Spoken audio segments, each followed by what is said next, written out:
Sir, whenever Congress comes to power, it is no joke that law and order goes for a toss. So what is happening in Karnataka after Congress has assumed power, especially the atrocities against women and children, is only on the rise. Hubli was the tipping point where very brazenly somebody without any fear of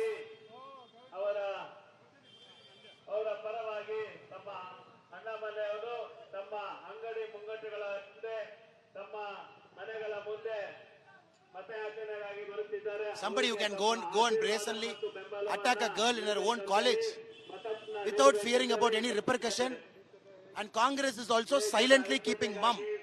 It only shows to what level the appeasement politics in Karnataka has gone to, and people of Karnataka will teach a fitting lesson on April 26. ದೇಶಕ್ಕಾಗಿ ಬಿಜೆಪಿಗಾಗಿ ಅಭಿವೃದ್ಧಿ ಶ್ರಮಿಸುತ್ತಿರುವ ನಾಡಿನ ಅಭಿವೃದ್ಧಿಗಾಗಿ ಶ್ರಮಿಸುತ್ತಿರುವಂತ ತೇಜಸ್ವಿ ಸೂರ್ಯ ಅವರಿಗಾಗಿ ಹಾಗೆ ತಮಿಳುನಾಡಿನ